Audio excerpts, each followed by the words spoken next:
Hello hi అండి, అందరికీ నమస్కారం. ఇప్పుడిప్పుడే మరొక ముఖ్యమైన అప్డేట్ అయితే రావడం జరిగింది.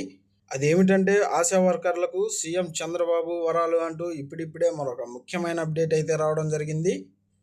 అయితే దీనికి సంబంధించి పూర్తి వివరాలు తెలుసుకోవాలంటే మన వీడియోని ఎక్కడ స్కిప్ చేయకుండా చూసినట్లయితే మనకు పూర్తి సమాచారం తెలుస్తుంది. ఇక లేట్ చేయకుండా వివరాల్లోకి వెళ్దాం. ఇక ఆశా వర్కర్లపై ముఖ్యమంత్రి చంద్రబాబు నాయుడు వరాలు కురిపించారు.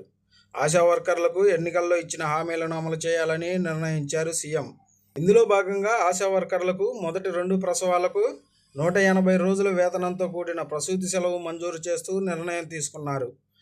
ఆశా కార్యకర్తల గరిష్ట వయోపరిమితిని అంగన్వాడీ కార్యకర్తలతో సమానంగా 62 సంవత్సరాలకు పెంచనున్నారు. ఆశా కార్యకర్తలందరికీ ప్రయోజనం చేకూర్చేలా నిబంధనల ప్రకారం గ్రాట్యుటీ చెల్లించనున్నారు. ప్రస్తుతం ఆశా వర్కర్లు నెలకు 10,000 వేతనం పొందుతున్నారు. వారి సర్వీస్ ముగింపు సందర్భంగా గ్రాట్యుటీ కింద సుమారు 1.5 లక్షలు అందే అవకాశం కల్పించారు ముఖ్యమంత్రి. రాష్ట్రంలో దాదాపు 42,752 మంది ఆశా కార్యకర్తలు ఉన్నారు. ప్రస్తుతం గ్రామీణ ప్రాంతాల్లో 37,017 మంది, పట్టణ ప్రాంతాల్లో 5,735 ఆశా వర్కర్లు ఉన్నారు. త్వరలో ఈ మేరకు రాష్ట్ర ప్రభుత్వం ఉత్తర్వులు జారీ చేయనున్నారు.